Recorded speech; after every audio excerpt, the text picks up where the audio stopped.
শ্রেণীর শিক্ষার্থীবৃন্দ, আশা করি তোমরা সবাই ভালো আছো। আজকের মূল আলোচ্য বিষয় হচ্ছে উচ্চতর গণিতের ফাংশন।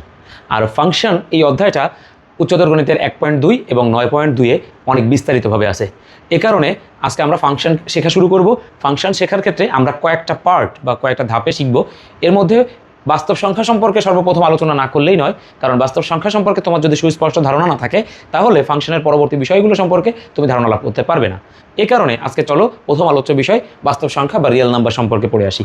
তো রিয়েল নাম্বার বা বাস্তব সংখ্যা একটু খেয়াল করবে, আর ইকুয়াল টু মাইনাস অসংজ্ঞায়িত থেকে প্লাস অসংজ্ঞায়িত। আসলে কি এটা অসংজ্ঞায়িত নাকি ইনফিনিটি, এটা একটা ইম্পর্টেন্ট বিষয়। প্রথমেই তোমাদের কাছে একটা প্রশ্ন রেখে দিলাম, এটা কি অসংজ্ঞায়িত, অসংজ্ঞায়িত আর অসীম এই দুইটা বিষয় কি এক? ওকে, আমি উত্তরটা দিয়ে দিচ্ছি। অসংজ্ঞায়িত এবং অসীম দুইটা আলাদা আলাদা বিষয়। যদিও আমরা অসংজ্ঞায়িতকেও ইনফিনিটি এবং অসীমকেও ইনফিনিটি এই চিহ্নটা দিয়ে প্রকাশ করে থাকি, কিন্তু দুইটা ভিন্ন বিষয়। অসীম হচ্ছে তুমি গুনতে শুরু করছো 1, 2, 3, 4, 5 এভাবে গুনতে গুনতে কবে নাগাদ তোমার সংখ্যা গণনা শেষ হবে? অনেক অনেক অনেক অনেক অনেক অনেক অনেক দূরে একটা সংখ্যা এক্সিস্ট করছে। সেই সংখ্যাটা কত হবে সেই সম্পর্কে কি আদৌ তোমার কোনো ধারণা আছে?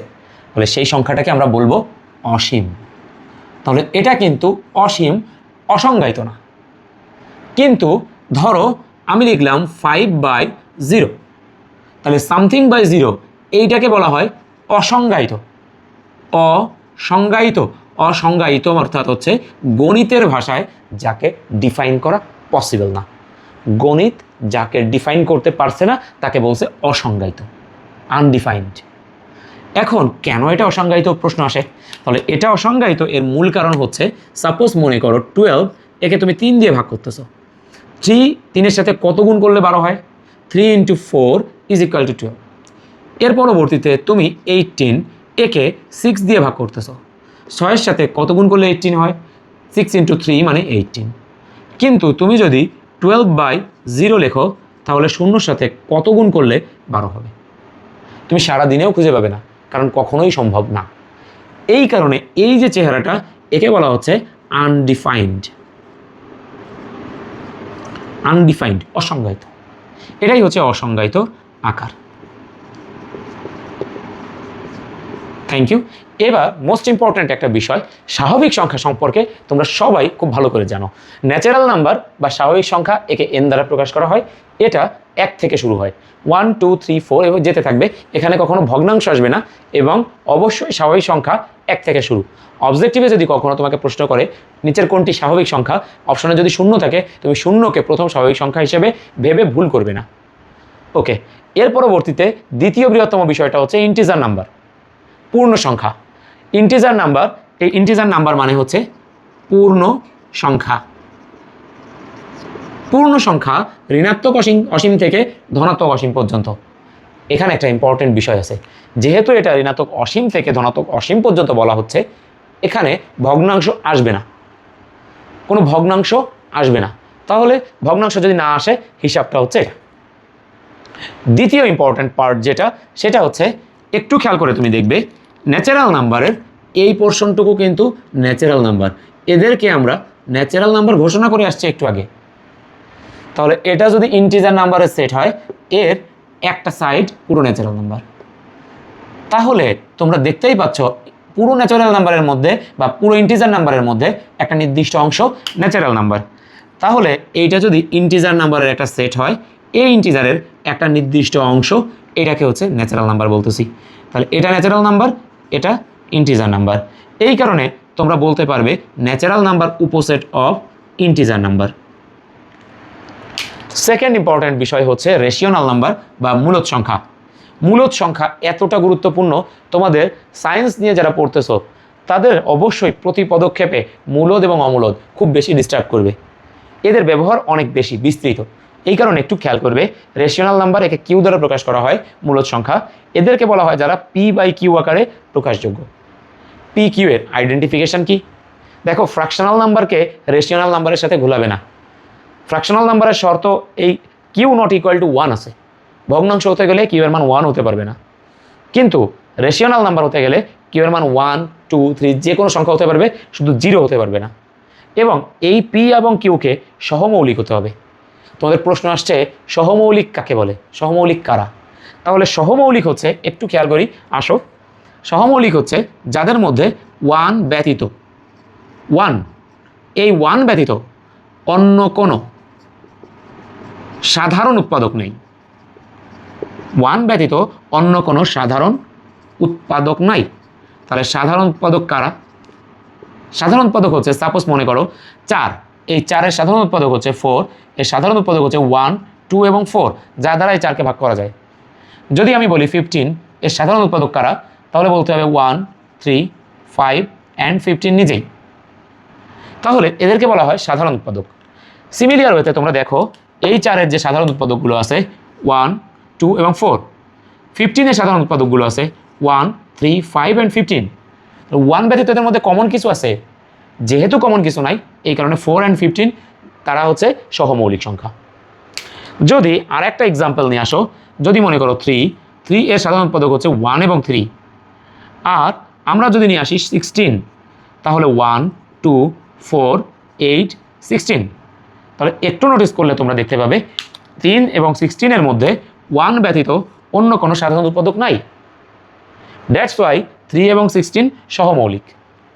দ্বিতীয় ইম্পর্ট্যান্ট বিষয়টা হচ্ছে তোমাকে প্রশ্ন করা হয়েছে, শর্ত দেওয়া হয়েছে কিউ নট ইকুয়াল টু 0। কেন দেওয়া হলো? কারণ দেখো এখানে something by 0 is equal to undefined, সংজ্ঞা দেওয়া যায় না। তাহলে বাস্তব সংখ্যায় এইটার মধ্যে, এই যে সেকশনটার মধ্যে এরা এরা এক্সিস্ট করে না, এদের অস্তিত্ব এখানে নাই। দ্যাটস ওয়াই এই শর্তটাকে এখানে রাখা হয়েছে। তাহলে আমরা খেয়াল করে বুঝতে পারলাম মূলদ সংখ্যার শর্ত কি আসবে। এখন মূলদ এবং অমূলদ সংখ্যাকে বাস্তবে তোমাকে ক্লাসিফাইড করতে হবে একবার দেখে। তুমি চোখ দিয়ে একবার দেখবে, দেখেই বলে দিতে হবে এটা মূলদ কি অমূলদ, কারণ এটা অবজেক্টিভে খুব বেশি আসে। আমরা দেখব মূলদ এবং অমূলদ সংখ্যা। মূলদ এবং অমূলদ সংখ্যা কেমনে বুঝবো আমরা? একটু খেয়াল করো, মূলদ সংখ্যা হচ্ছে 1, 2, 3 ... ইনফিনিটি, এরা সবাই মূলদ সংখ্যা। এখন তোমার প্রশ্ন আসতেছে, শূন্য কি মূলদ সংখ্যা? ঋণাত্মক কোনো সংখ্যা কি মূলদ সংখ্যা? হ্যাঁ, অবশ্যই 100%। অর্থাৎ ইন্টিজার নাম্বার -ইনফিনিটি থেকে শুরু করে -ইনফিনিটি থেকে শুরু করে -2, -1, 0, 1, 2 প্লাস ইনফিনিটি পর্যন্ত সবাই মূলদ সংখ্যা। এরা সবাই মূলদ সংখ্যা। তাহলে ন্যাচারাল নাম্বারও মূলদ সংখ্যা, ইন্টিজার নাম্বারও মূলদ সংখ্যা। দ্বিতীয়ত মূলদ সংখ্যা, সাপোজ মনে করো 2.5, এটা মূলদ সংখ্যা। যদি এমন আসে 2.573, অবশ্যই মূলদ সংখ্যা। যদি এমন আসে 2.573825, এটা কি মূলদ সংখ্যা? দশমিকের পরে 6টা ডিজিট, হ্যাঁ এটাও মূলদ সংখ্যা। কিন্তু একটু ভালোভাবে খেয়াল করবা, যদি 2.575757 রিপিট হয় এবং অসীম পর্যন্ত যায়, তাহলে এটা কি মূলদ সংখ্যা হবে? হ্যাঁ, এটাও মূলদ সংখ্যা হবে। এইটার অর্থ হচ্ছে 2.57 পৌনপুনিক, তাহলে অবশ্যই এটাও মূলদ সংখ্যা হবে। দ্বিতীয় ইম্পর্টেন্ট বিষয় হচ্ছে মূলদ সংখ্যা তো এগুলো বুঝলাম, যদি রুটের মধ্যে পূর্ণবর্গ সংখ্যা থাকে, √16 মানে অ্যাকচুয়ালি 4, √9 মানে অ্যাকচুয়ালি 3, √25 মানে 5, এরা অবশ্যই মূলদ সংখ্যা। তোমাকে বলে দিল 2√25, এর অর্থ এটাও মূলদ সংখ্যা। তাহলে স্বাভাবিকভাবে দেখে তোমাকে একবারে চিনতে হবে এরা হচ্ছে মূলদ সংখ্যা। তাহলে অমূলদ সংখ্যা কারা? আসো একটু ডিফাইন করার চেষ্টা করি। অমূলদ সংখ্যার মধ্যে সবথেকে ইম্পর্টেন্ট বিষয় হচ্ছে পাই, যার ভ্যালু হচ্ছে 22/7। আমরা একে বলে থাকি 3.1416। এভাবে অসীম সংখ্যক সংখ্যা যায়। একটু মনে রাখবে পাইয়ের ভ্যালু, এই যে পাই দেখতে পাচ্ছ এখানে 3.1416 করতে করতে এখানে 10⁻80টা ডিজিট যায়। হিউজ পরিমাণ এলোমেলো সংখ্যা, এখানে পাই একটা অমূলদ সংখ্যা। এরপর একটা অমূলদ সংখ্যা। হচ্ছে লগের ভিত্তি, বা ভিত্তিক লগকে লন বলা হয়। তোমরা নাম শুনে থাকবে লন, লগ এবং লন, তাই লন ভিত্তিক লগকে বলে লন। যদি তোমরা খেয়াল করে থাকবে এটা দেখবা লগ এর অর্থ হচ্ছে লন। ওকে, এর মান হচ্ছে 2.718 ... এটা আনলিমিটেড যেতে থাকতেছে। তাহলে এই যে ডিজিটটা, এটা একটা অমূলদ সংখ্যা। তুমি ক্যালকুলেটারে চাপলে এর ভ্যালুটা পাবে। এর পরবর্তীতে √2, √3, √7, √13 যাবতীয় প্রাইম নাম্বার এর বর্গমূল করলে তারা তোমরা অমূলদ সংখ্যা পাবে। এর পরবর্তীতে সাপোজ মনে করো 3√12, √12 কিন্তু পূর্ণবর্গ সংখ্যা নয়। তাহলে পূর্ণবর্গ সংখ্যা নয় এমন সংখ্যার বর্গমূল অমূলদ সংখ্যা। তোমাকে বলে দিল 4√18, যদিও এটা প্রাইম নাম্বার না, আফটার দ্যাট এর বর্গমূল এটা অমূলদ সংখ্যার মধ্যে পড়বে।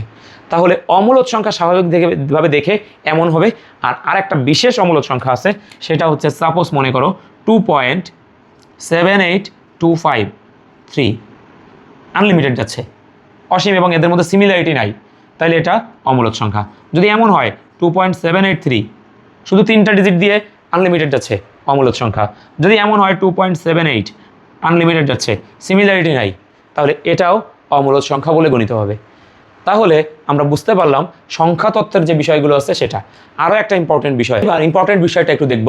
এখানে ইম্পর্টেন্ট বিষয়টা হচ্ছে মূলদ সংখ্যার মধ্যে 1 থেকে নিয়ে অসীম পর্যন্ত যত সংখ্যা আছে, অর্থাৎ ন্যাচারাল নাম্বার, এরা সবাই মূলদ সংখ্যা। আমরা বলেছিলাম এরা সবাই মূলদ সংখ্যা, অবশ্যই মুখস্থ রাখবে। এদেরকে যখন তুমি নর্মাল আকারে প্রকাশ করবে তখন এখানে ইনফিনিটি লিখতে পারবে। যদি ন্যাচারাল নাম্বারের সেট বলা হয়, স্বাভাবিক সংখ্যার সেট, সেটের মধ্যে কখনোই অসংজ্ঞায়িত বা অসীম এই চেহারাটা এখানে আসে না। ডট ডট দেওয়ার মানেই এটা অসীম পর্যন্ত যাচ্ছে, তাহলে সেটের মধ্যে কখনো এই চিহ্নটা ব্যবহার করা যাবে না। এটা ন্যাচারাল নাম্বারের সেট এবং এটা মূলদ সংখ্যার অন্তর্গত। দ্বিতীয়ত ইন্টিজার নাম্বার।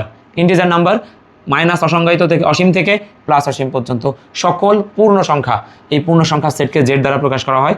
যখন জেড সেট লিখবো তখন এখানে ডট ডট লিখবো, কোনো অবস্থাতে আমি এখানে অসীম চিহ্নটা ব্যবহার করব না। এবার থার্ড ইম্পর্ট্যান্ট বিষয় যেটা তোমরা খেয়াল করছো, মূলদ সংখ্যা মধ্যে স্বাভাবিক সংখ্যাও আছে, পূর্ণ সংখ্যাও আছে। আবার আমরা দেখছিলাম পূর্ণ সংখ্যার মধ্যে স্বাভাবিক সংখ্যা আছে। তাহলে একটু আগে খেয়াল করো, এইটা যদি ইন্টিজার নাম্বার হয়, এটা যদি ইন্টিজার নাম্বার হয়, তাহলে এর মধ্যে একটা সেট, এটা ন্যাচারাল নাম্বার, এটাকে আমরা একটু আগে ঘোষণা করছিলাম। আর এই ন্যাচার জেড এবং নেন দুইটাই মূলদ সংখ্যার আওতাভুক্ত। তাহলে মূলদ সংখ্যা কতটুকু? মূলদ সংখ্যা যদি এটা হয়, এটা যদি কিউ হয়, এটা যদি কিউ হয়, তাহলে তোমরা খেয়াল করলে দেখতে পাবা জেড এন দুইটাই মূলদ সংখ্যার আওতাভুক্ত। জেড এবং এন উভয়ই মূলদ সংখ্যার একটা অংশ। আর মজার বিষয়টা হচ্ছে যদি অমূলদ সংখ্যা আসে, একটু আগে যাদেরকে তুমি অমূলদ সংখ্যা দেখলে, অর্থাৎ পাই, ই, √3, 3.5728, এরা অমূলদ সংখ্যা। এরা যদি অমূলদ সংখ্যা হয়, এই অমূলদ সংখ্যা কি বাস্তব নাকি অবাস্তব? ইরেশনাল নাম্বার, এরা বাস্তব সংখ্যা। তাহলে মূলদ এবং অমূলদ এদের কম্বিনেশন হচ্ছে রিয়েল নাম্বার। এই কারণে ফিনিশিং টাসে তোমাকে বলতে হবে এই বৃহত্তর এই অংশটা হচ্ছে রিয়েল নাম্বার এবং মূলদ সংখ্যা রিয়েল নাম্বারের একটা উপসেট। এই কারণে এদের মধ্যে যে সম্পর্কটা আসে, ফাইনালি সম্পর্কটা হচ্ছে ন্যাচারাল নাম্বার উপসেট অফ ইন্টিজার নাম্বার, আবার ইন্টিজার নাম্বার উপসেট অফ রেশিওনাল নাম্বার অ্যান্ড রেশিওনাল নাম্বার উপসেট অফ রিয়েল নাম্বার। এটা হচ্ছে এদের মধ্যে সম্পর্ক। এইটা দিয়ে জেনারেল ম্যাথে অনেক ক্ষেত্রেই অবজেক্টিভ আসে, উচ্চতর গণিতেও আসতে পারে, অসম্ভব কিছু না। তাহলে এটা ছিল আমাদের যাবতীয় সংখ্যাতত্ত্ব। পরবর্তী পর্বে দেখা হচ্ছে।